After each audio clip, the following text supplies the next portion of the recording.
여러분 안녕하십니까? 새롭게 하소서 김학중 목사입니다. 안녕하세요. 김정아입니다.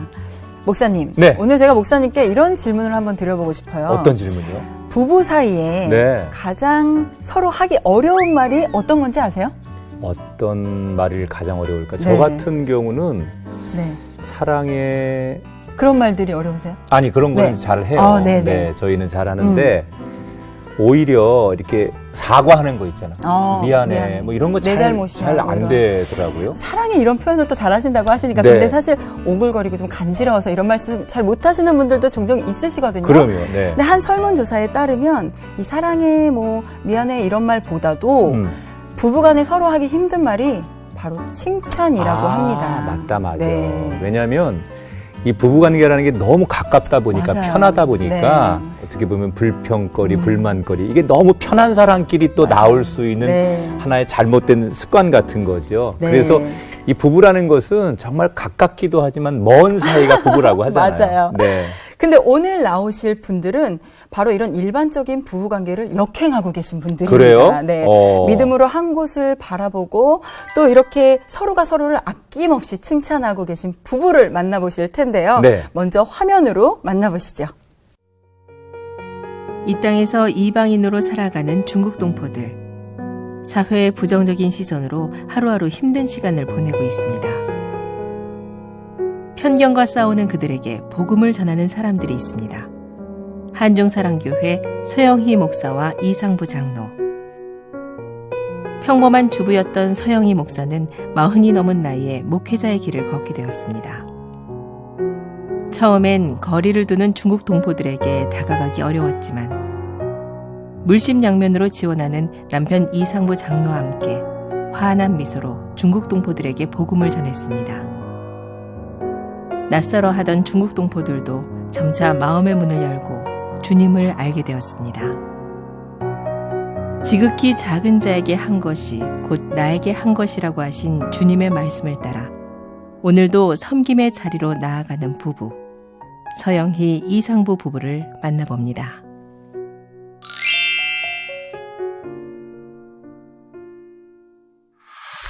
네, 두 분 어서 오세요. 안녕하세요. 네, 반갑습니다. 반갑습니다. 이 땅에 중국 동포들을 앞장서서 섬기고 계신 부부십니다. 우리 서영희 목사님, 이상부 장로님 나오셨는데 목사님부터 시청자분들에게 인사 좀 하시죠.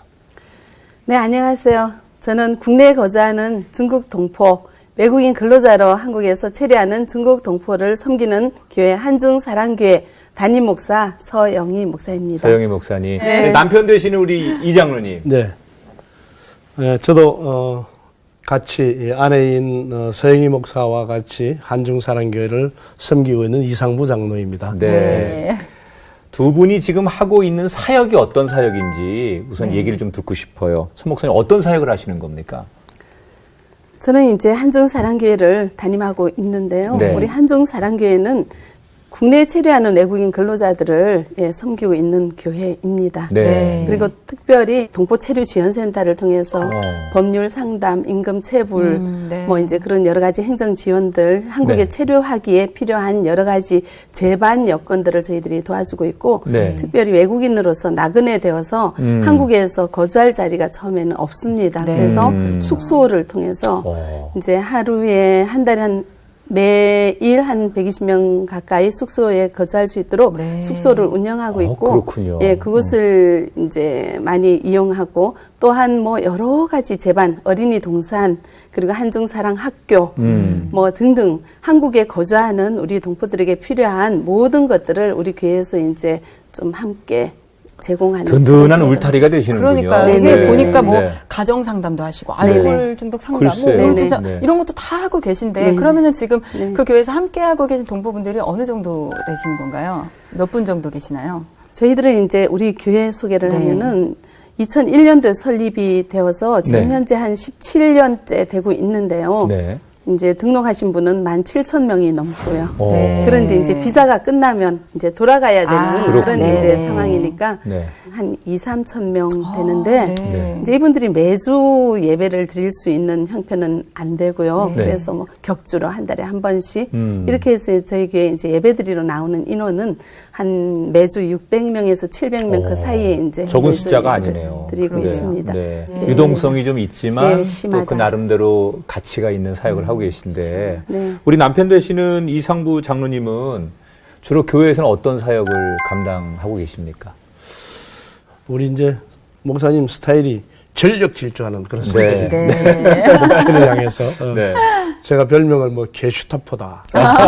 시작을 하면 아주 네. 철의 여인이다. 뭐 이렇게 표현을 하는데 네. 네, 동부사역이 뭐 여러 가지 이제 한국 교회들하고 좀 다르게 여러 가지 필요가 많습니다. 네. 내용들은 그런 것들을 이제 목사님께서는 사역을 본 사역을 하기 위해서는 그런 데까지 다 신경 쓰기가 좀 힘듭니다. 힘들어서 그런 부분들은 이제 제가 많이 하는데 또 감사하게도 제 주위에 그런 네트워크 좋은 사람들을 많이 보내주셔서 네. 이렇게 그렇군요. 감당을 하고 네. 있습니다. 네, 사실 우리 중국 동포분들 우리 삶에 굉장히 깊숙하게 관여되어 있거든요. 그럼요. 지금까지도 네. 그랬고. 네. 근데 지금 하고 계신 이 동포 사역이 우리 사회에 얼마나 중요한 일인지 그 중요성을 좀 말씀해 주세요. 사실은 이분들이 한국에서 이제 일을 하시면서 이제 이런 말들이 있어요. 중국에 돌아가면 한국을 보고 눕지도 않겠다. 아이고, 이제 얼마나 그런 서러움을 힘드셨으면. 받은 분들이 네. 뭐 좀 대부분 많이 있습니다. 네. 그렇군요. 왜냐면은 우리 정부에서는 이분들을 인력으로만 생각을 하고 네. 네. 노동자로서만 생각을 하고 그래서 이분들이 하는 어느 자리에서 어떤 일만 하라 이런 인재식으로 기계적으로 숫자로만 생각을 네. 하는 부분이 있는데 이분들은 인격을 가진 한 사람의 인격체이기 때문에 뭐 교육에서부터 시작해서 문화라든지 뭐 여러 가지 비자 문제라든지 이런 것들이 많이 부족한 그런 상황입니다. 네. 네. 네. 정말 누군가는 이 땅에서 필요한 네. 이 사역인데 네. 두 분이 그 일을 앞장서 주고 계셔서 저희는 참 다행이라고 생각이 듭니다. 사실 이런 일을 하시는 것은 돈을 벌기 위함도 아니고 자신을 네. 드러내려고 하는 것도 아니고 우리가 하나님께 빚졌기 때문에 네. 그 빚진 자의 마음으로 이 사역을 네. 하시는 거잖아요. 네. 두 분이 언제 하나님을 만났을지 궁금한데 이상부 장로님은 언제 어떻게 하나님을 만나셨습니까? 둘 다 이제 하나님을 믿지 않는 그런 네. 상황이어서 저희 둘째 아이가 이제 네. 100일 때 이제 뇌 수술을 해야 되는 그런 어려움이 있었습니다. 그래서 어려움이 있어서 둘이서 그 참 공고한 시간들을 아니 그럼 둘째 아기가 태어난 지 얼마 만에 100일 정도 만에 100일 정도 됐을 때 100일 정도요. 무슨 병이 생긴 겁니까? 뇌수증. 물리차염이죠. 네, 네, 네. 그러면 정말로 부모된 입장에서는 너무 마음이 아프죠. 그렇죠. 네. 어린 아기가 그렇죠. 감기만 걸려도 마음이 너무 아픈데 속상해요. 어떠셨어요? 그때 정말 아기 안고 부둥켜 안고 엄마로서 이제 이 아이를 이제 애가 죽게 생겼으니까 네. 수술을 앞두고 의사 선생님한테 이 아이를 살려달라고 부탁을 했더니 의사 선생님께서 하시는 말씀이 아이가 수술을 해도 장님이 될 수 있고 수아마비가 될 수 있고 여러 가지가 될 수 있는 그런 이제 네. 현상들을 얘기를 후유증들이. 하시더라고요. 후유증을 네. 말씀을 하셔가지고 그때 이제 제가 하나님 앞에 기도를 했습니다. 하나님 이 아이만 살려주시면은 이 아이를 이렇게 목사로 섬기겠습니다. 이제 그 제가 서원이란 걸 모르고 했습니다. 네. 그때 그 아이한테 마음을 물어보지도 않으시고.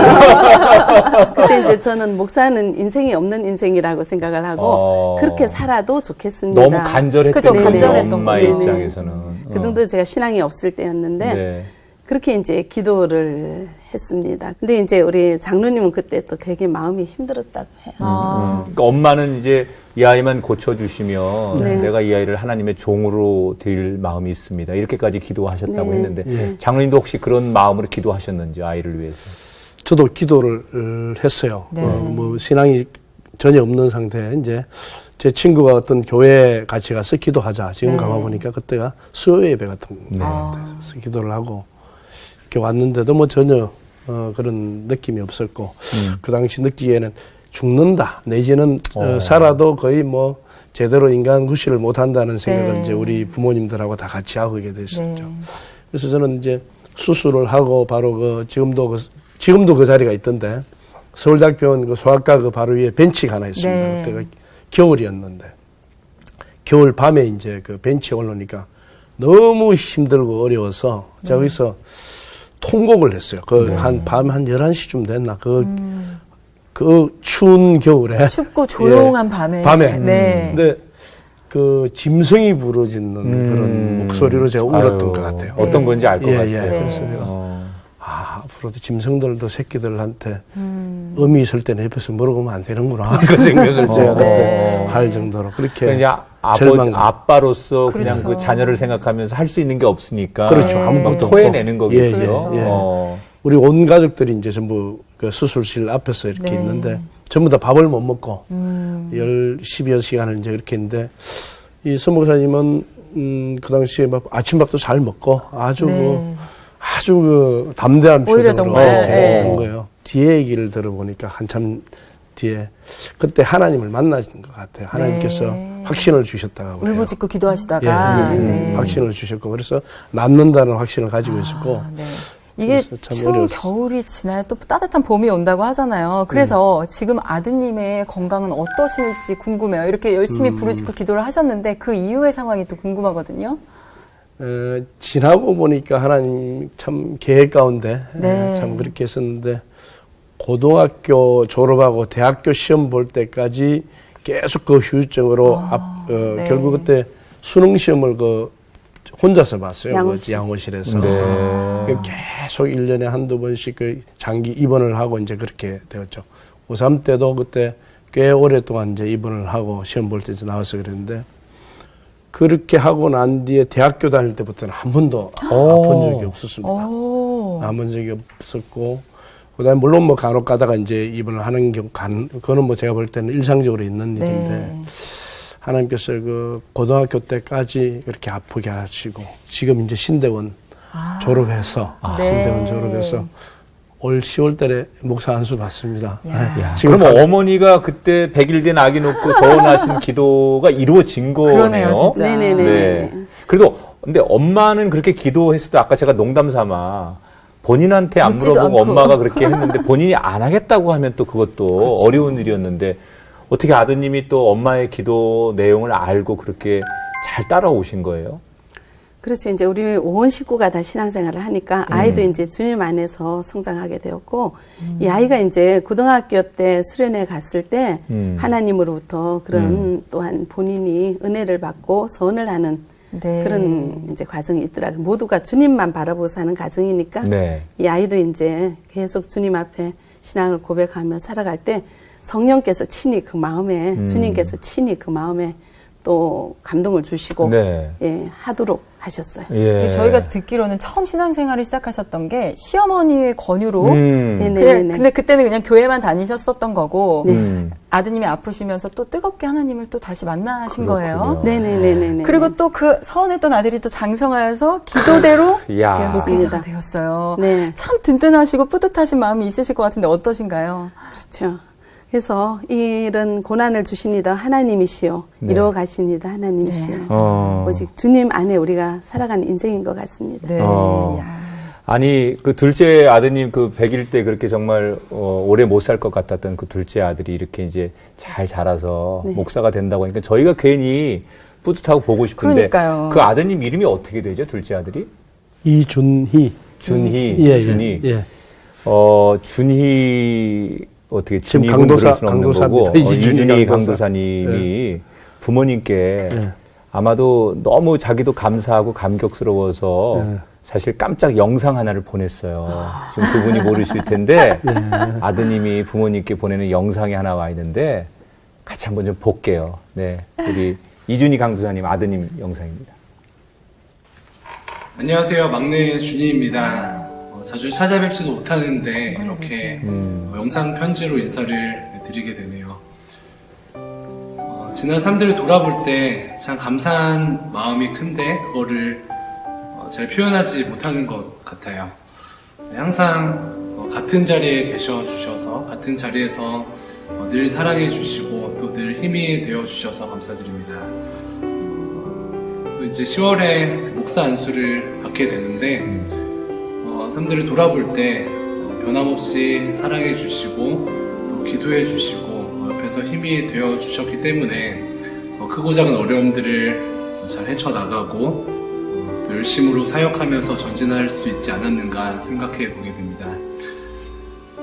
저는 부족한 아들인데 항상 자랑스러운 부모님으로 계셔 주셔서 감사를 드리고요. 계속해서 하나님을 기쁘시게 해드리고 또 영혼을 구원하는 것에 열심을 내시는 두 분의 삶이 되시기를 바랍니다. 또 개인적으로 바라기는 하나님을 사랑한 것 다음으로 두 분 서로를 더욱 사랑하시고 또 하나님을 의지하는 것 다음으로 서로를 의지하시는 삶을 사셨으면 좋겠어요. 네, 다시 한번 감사드리고요. 사랑합니다.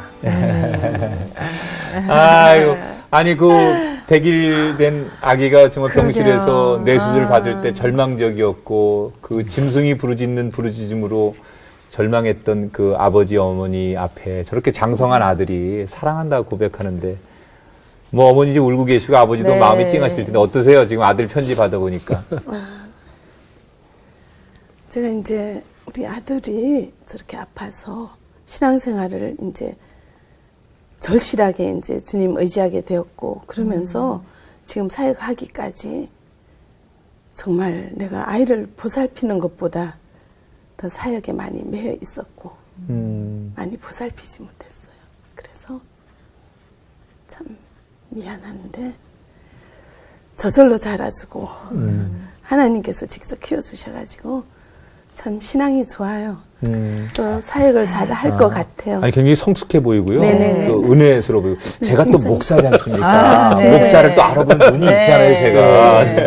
아니 감사합니다. 정말 누구보다 잘 아시는 하나님께서 키워주시고 이렇게 또 장성해질 때까지 보호해 주신 게 얼마나 감사한. 저희도 보면서 굉장히 건장해 보이시고 건강해 보이시는 게 스마트하잖아요. 네. 정말 하나님의 은혜가 딱 느껴지는 것 네. 같았어요. 네. 네. 그렇게 이렇게 해서 또 뜨겁게 하나님을 만나시고 아드님을 통해서 또 하나님의 사랑을 체험하셨어요. 그러던 중에 언제 또 신학 공부까지 하셨을까? 또 네. 그게 궁금해요. 네. 이제 아들을 계기로 신앙이란 것을 이제 예수 믿는 것에 집중하고 올인하게 되었는데 자꾸 이제 신앙생활을 하면서 보니까 이 영적인 공허함이 사람에게 얼마나 많은지 이제 그 위에 제반 환경은 부족함이 없었는데 영적인 공허함을 발견하고 이것을 채워주는 분이 하나님이라는 걸 제가 깨닫게 되니까 정말 하나님이 너무 좋고 하나님이 하라는 거는 무조건 예스 하면서 예 알겠습니다. 정말 불순종한 게 없다는 생각이 들 정도로 집중해서 신앙생활을 하고 있는 차에 이제 나이가 들고 아이들이 성장하는데 자꾸만 드는 생각이 야 내가 신학을 하지 않으면 죽을 때 눈을 못 감겠다 이런 생각이 드는 거예요. 네. 자녀도 있고 또 여자고 내가 먼저 해야 될 일이 많이 있는데 좀 여러 가지 면에서 주저를 했지만 그런 마음이 가시지가 않아서 내가 한 번밖에 없는 인생인데 이 신학을 하지 못하고 죽을 때 인생을 다 보내고 돌이킬 수 없는 생명의 시간이 끝났을 때 정말 눈을 못 감을 것 같은 그런 생각이 들었습니다. 후회가 될 것 같고 계속. 네네, 후회가 될 것 같아서 네. 이제 제가 주님 앞에 집중 기도를 했습니다. 그랬을 때 하나님께서 이제 마태복음 나를 따라오느라 내가 너로 사람을 낚는 어부가 되게 하리라 확신과 음성과 말씀으로 저한테 이제 그 말씀을 주셔가지고 야 내가 이 신학을 하는 것이 하나님의 뜻이구나 생각을 하고 이제 총신대 신대원 이제 99년도 입학하게 되었습니다. 네. 그때가 몇 살이셨어요? 43살이요. 43살. 네. 야, 용기도 대단하시고 그러니까요. 정말 네. 능력도 대단하시고. 아니 그런데 이제 본인은 그렇게 정말 내가 나중에 눈 감을 때 신학을 안 한 것 때문에 후회돼서 눈이 안 감길 것 같다라고 할 만큼 간절하셨는데 네. 그걸 지켜보는 남편의 입장에서는 불안하시지 않았을까? 어떠셨을까? 이게 정말 궁금해요. 못 믿어서가 아니라 그 늦은 나이에 신학을 하고 주의 종이 된다는 게 마음은 알겠지만 환경적으로 굉장히 힘든 걸 알기 때문에 쉽게 동의를 못 해주셨을 것 같아요. 어떠셨어요? 남편이 그 당시에 신학하시겠다고 하니까. 평신도 때도 굉장히 열심히 했었어요. 네. 그래서 전도왕 돼서 전국에 집회도 다니고 그랬었어요. 그래서 참 열심히 했기 때문에 참 당황했어요. 당황하기는. 네. 당황스럽죠. 평신도의 뭐 전도 집회 이런 거는 괜찮은데 당황했는데 그럼에도 불구하고 뭐 못하게 하거나 내가 그럴 자격도 없고 해서 제가 할 수 있는 얘기는 금식 기도를 한번 해보는 게 어떠소. 그렇게 말씀을 드렸더니 좋다. 그렇게 해서 이제 금식 기도를 일주일 작정을 하고 들어갔는데 3일째 똑같은 또 그런 그때는 이사야 말씀을 이렇게 받으시고 그래서 바로 내려왔더라고요. 금식 기도 들어가서. 그래서 금식 기도 하시고. 이제 그래서 신학 공부를 하는데 그보다도 제가 실제로 충격적인 거는 신대원 다닐 때 한 1년, 1학년 때인가 그러니까는 기도굴에 가서 계속 기도하고 하는 와중에 중국 선교사로 갔으면 하는 그런 마음을 주신다고 그렇게 얘기를 하더라고요, 저한테.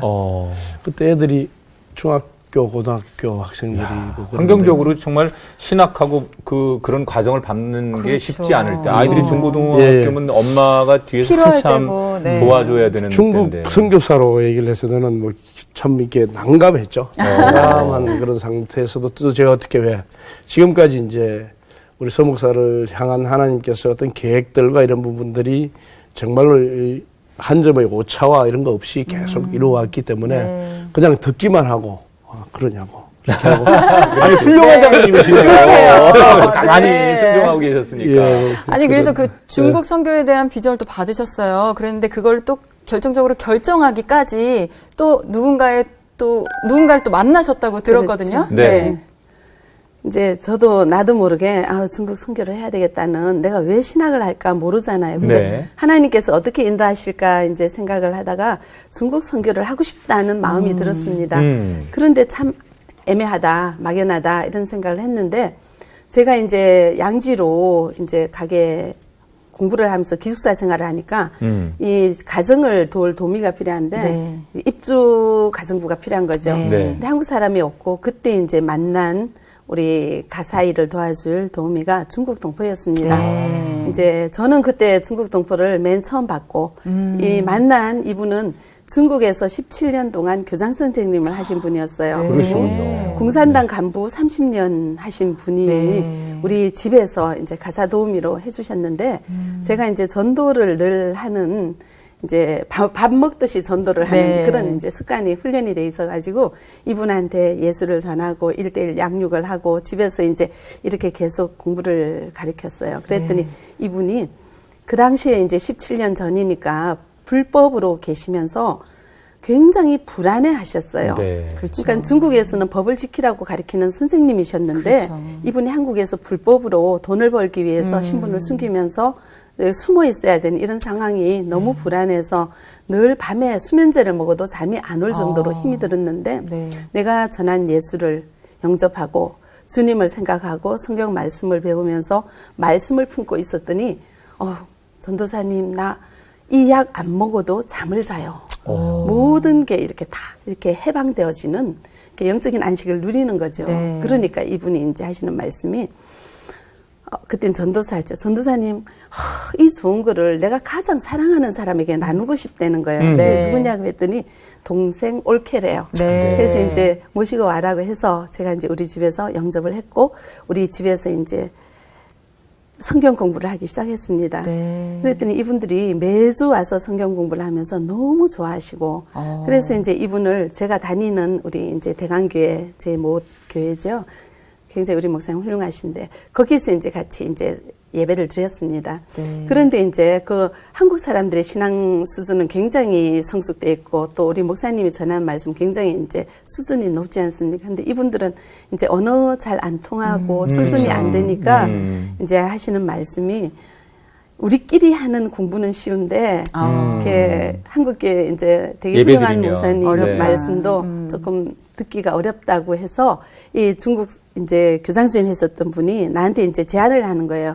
전도사님, 우리끼리 예배 드리고요. 저기 영등포 가면 우리와 같은 이런 동포들이 한국에 와서 가정이 깨어지고 자녀가 탈선하고 또 한국에서 돈도 못 받고 고생하는데 그분들에게 이 좋은 예수님을 전하면 얼마나 좋겠냐고 우리가 거기 가서 좀 하자고 말씀을 하셨어요. 그래서 이제 그 말을 듣고는 제가 못 들은 척 했습니다.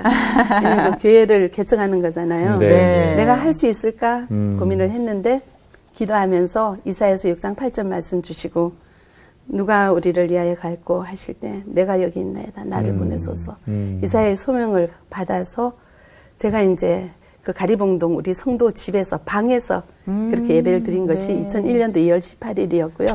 그렇게 해서 이제 한중사랑교회가 설립되게 되었습니다. 그렇군요. 이게 좋은 건 나누고 싶잖아요. 네. 그 정말 그 좋으신 하나님을 만나시고 나서 그것들을 또 주변 분들에게 많이 나눠주셨어요. 그렇게 해서 한중사랑교회가 시작이 되셨고요. 네네. 그렇게 이제 한중사랑교회가 정말 내 생각보다는 하나님이 인도하신 네, 어떤 그러니까요. 한 사람을 통하여 네. 그렇게 동포들을 보게 되고 교회가 세워진 건데 네. 교회를 세워도 어려운 분들이 참 많거든요. 그렇죠. 생각보다 목회가 잘 안 되고 네. 모여지지 않는데 한중사랑교회는 아까 말씀한 대로 급속도로 교인들이 늘어나고 부흥이 됐어요. 네. 그 비결이 있다면 어떤 것이라고 생각하세요? 이제 동포 사역이라 하면 사람들이 이제 복음보다는 빵을 먼저 주는 거로 생각을 현실적인 뭐 고충 처리 같은 걸로 이제 네. 생각을 하는데 저는 이제 그거보다는 이제 복음과 말씀으로 사람을 양육했습니다. 그랬을 때 이분들이 이제 주일날 와서 예배를 드리고 일주일 동안 너무 좋은 거예요. 네. 이 예수님이. 네. 그래서 일주일 동안 교회로 오는 그 시간을 사모하면서 기다리면서 혼자 오지 않고 네. 사람들을 다 데리고 와요. 그렇게 이제 전도하는 마음이 막 성령께서 그렇군요. 불같이 네. 생기게 하셨고 네. 또 이제 그때 제가 이 기초를 잘 닦을 수 있는 기반이 되었던 게 이 교장 선생님 제가 1호 신자인데 네네. 이분이 그 지역에서 덕망이 있으시니까 오. 이제 많은 분들이 한국 사람을 어떻게 믿을까 그랬지만 그 교장 선생님이 내가 보증한다. 네. 그렇게 하면서 성도들을 이제 제자들을 데리고 오기 신뢰하죠. 그렇죠. 쉽게 신뢰하는 관계가 목사님은 됐습니다. 네. 혹시 목사님 하시기 전에 어떤 일을 다른 일을 하셨나요? 처음에는 교사, 중학교 교사예요. 그렇죠. 네. 가르치는 일을 그러니까 이게 하셨었구나. 가르치는데 은사가 네, 있으신 그러네요. 거예요. 남을 네, 잘 네. 인도하고. 그러니까 아까 네, 성경 네, 네. 공부할 때 네, 그 네. 1호 교인들하고 네, 그분들이 네. 올케 이런 분들이 네. 막 이렇게 열심히 모이면서 우린 너무 좋아요. 그거 했던 게 네. 은사가 있으셨던 그렇죠. 거네요. 은사를 주신 것 같습니다. 네, 네. 그래서 교인이 막 그렇게 급속도로 부흥하고 네네네. 그러니까 사람들을 신뢰하는 거죠. 그 사람들이 와서 네네네. 보고. 신뢰하는 관계가 먼저 되었습니다. 예. 근데 사실 여성 목회자로서 중국 동포를 섬긴다고 뛰어드신 목사님도 참 대단하시지만 그걸 하겠다고 딱 하셨을 때 밀어주셨던 장로님. 그것도 참 대단하실 것 같거든요. 어떤 마음으로 또 그거를 같이 동참해 주신 건가요? 저는 동포 사역이 그렇게 힘든 줄 몰랐어요. 그때는 몰랐는데. 그냥 참 귀하다 정도로 생각을 하고. 네. 그리고 그때 제일 처음에 우리가 그랬어요. 한 50명만 모이면 얼마나 좋겠나.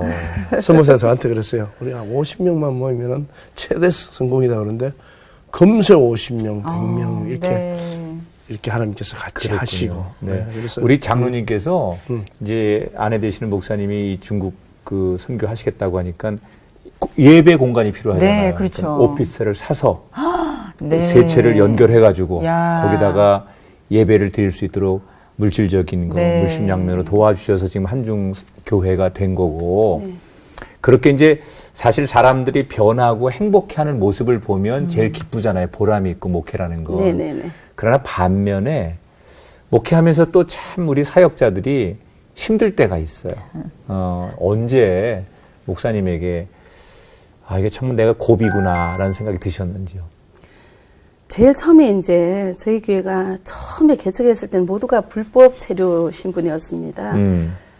이제 굉장히 열심히 하시던 한 집사님이 붙들려 갔어요. 그게 이제 처음으로 우리 성도들 중에서 처음으로 붙들려 갔을 때 불법 체류. 예, 불법 체류. 네. 제가 그때는 완전히 쇼크 상태가 오더라고요.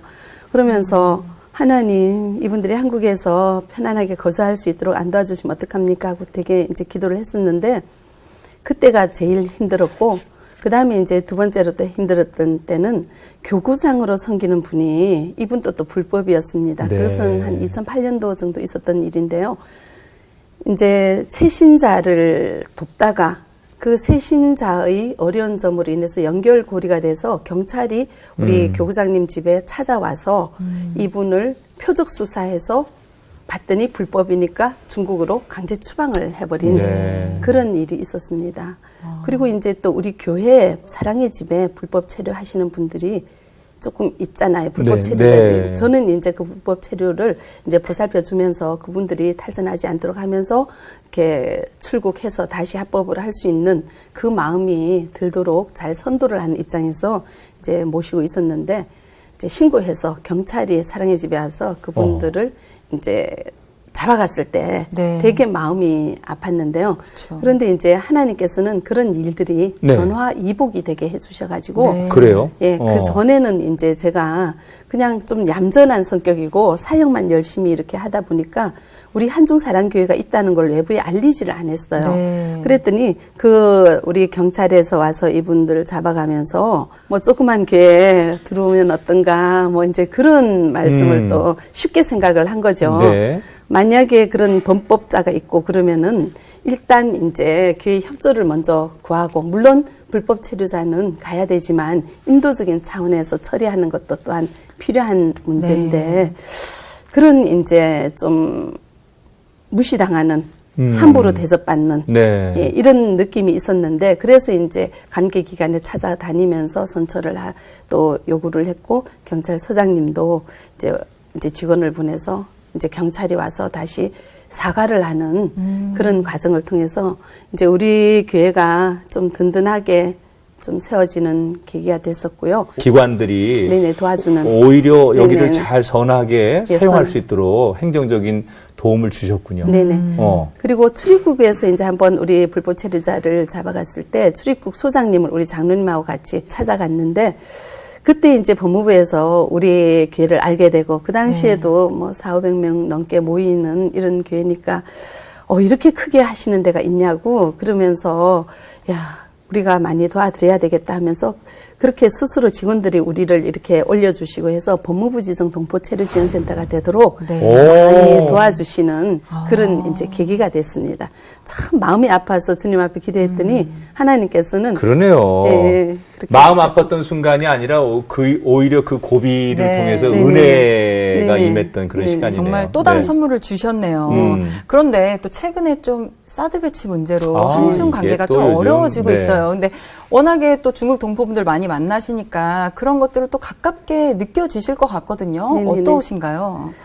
그래서 이제 이분들이 우리가 중국에 돌아가야 되는가, 한국에서 더 이상 살 수 네. 없는가 이런 불안감이 있을 때 우리 교회는 뭐 아무리 정책이 정말 수없이 많이 변했습니다. 네. 그 정책이 변함에 따라서 우리 성도들의 신앙이 좀 변하기도 하고 요동하긴 하지만 이런 걸 통해서 더 간절해지고 어려울수록 네. 더 절실해지어서 하나님께 의지하는 그런 신앙이 되어가는 걸 저희들이 봤습니다.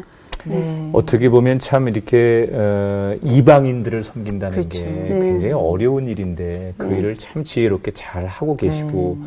특히 여성 목회자로서 그 일을 현장에서 잘 하시는데 말씀해 주신 대로 옆에 우리 이상부 장로님 남편 되시는 분이 든든하게 지금까지 함께 해주셨기 때문에 또 이 일을 할 수 있었다고 생각해요. 네. 서 목사님에게 이상부 장로님은 남편 이외에 어떤 분입니까? 남편인 건 아는데.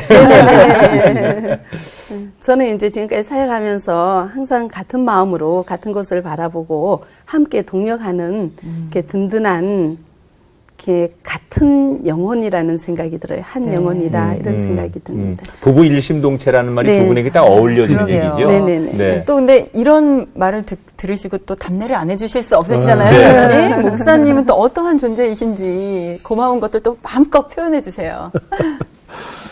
제가 이 서목사하고 결혼을 함으로써 하나님을 정말로 그 깊숙이 만나는 하나님 나라의 비밀을 깨달을 수 있고 그래서 그런 부분이 왜 같이 늘 보고 배우고 이렇게 하다 보니까는 목사님 100 같으면 제가 한 70 정도까지 따라갔지만은 그 정도 상황에서도 그런 우리 인생의 그 기쁨을 느낄 수 있는 그게 가장 고맙고요. 그 다음에는 이제 서목사가 또 이 하나님 보시기에도 참 좋고 기쁜 일들 하니까 또 신랑으로서 또 우리 아이들한테는 어머니로서 또 며느리로서 또 얼마 전에 애 낳았으니까 할머니로서 참 그 자랑스럽기도 하고 그래서 우리 가문의 축복이다. 그렇게 생각을 하고 있습니다. 아주 대놓고 자랑을 하네요. 아, 네. 근데 보기 너무 좋습니다. 네. 두 분이 그렇게 하나님의 일에 아름다운 마음으로 한 곳을 바라보면서 연합하시는 모습이 너무 좋은데 건강하시게 또 앞으로도 귀한 일 잘 감당하셔야 될 텐데 두 분에게는 어떤 비전과 기도의 제목이 있는지 우리 서 목사님부터요. 저는 이제 동포 사역을 통해서 한민족의 통일과 한민족의 복음화가 이루어지기를 바라는 비전이 있습니다. 네. 그러기 위해서 구체적으로 우리 동포들이 한국에서 살아가는데 한국 사람들의 시선이 좀 더 따뜻하고 좀 더 이렇게 푸근하게 우리 동포들을 바라봐 주셨으면 좋겠다는 생각이 있고요. 그리고 이제 우리 동포가 한국에서 살아가는 동안 자녀 문제가 있습니다. 네. 그래서 우리 교회에서 어린이 동산 한중사랑 학교를 통해서 자녀 교육에 또 그런 사역을 감당하고 있는데 이런 자녀들을 통해서 이 자녀들이 한국 국민으로서 하나로 되어가는 통합해가는 이런 과정을 우리 정부와 국민들이 함께 동참하고 좀 지원해주면 좋겠다 하는 그런 바람이 있습니다. 네. 네. 꼭 이 방송을 대선 후보들이 보셨으면 좋겠습니다. 네. 우리 이상부 장로님. 네. 우리 동포들하고 같이 어디 갔을 때, 우리 교회에 있을 때는 괜찮아요. 근데 어디 밖에 상가집에 간다든지 아니면은 뭐 병원에 간다든지 하다못해 우리가 심지어 식당에 손님으로 가서도 우리가 대접을 못 받아요. 무시를 당해요. 항상 어디를 가도 그런 무시를 당하는 그런 마음들.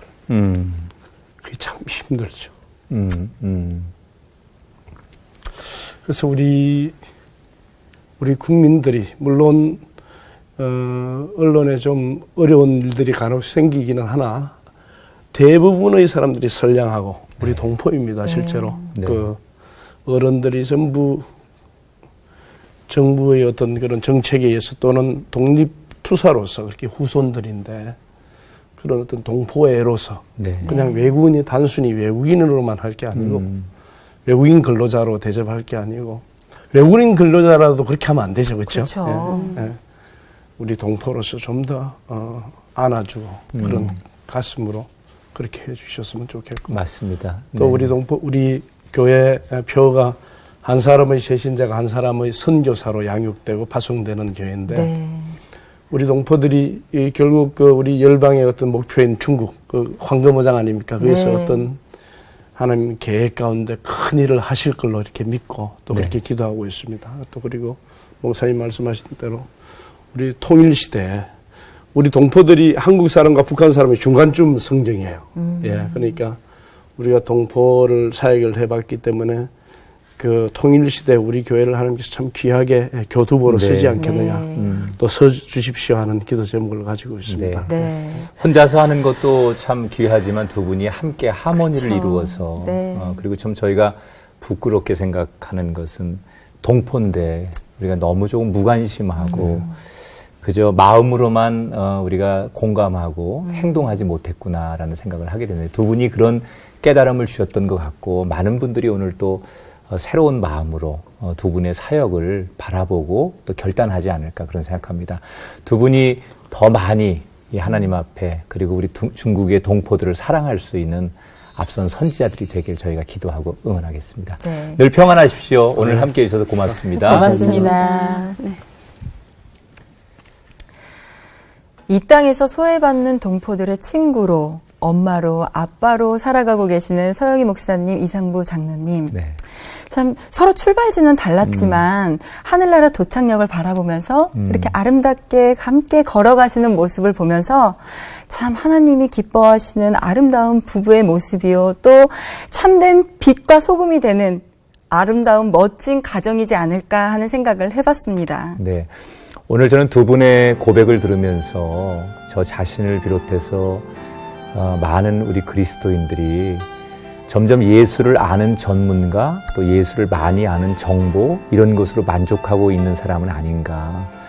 주님이 우리에게 원하시는 것은 주님을 안다라고 하는 것을 떠나서 주님을 진심으로 따르는 한 사람의 제자가 되길 원하실 텐데 그것을 실천하지 않으면서 주님에 대해서 많이 안다는 것만으로 우리가 착각하고 있는 것은 아닌가, 그런 회개의 마음을 가졌습니다.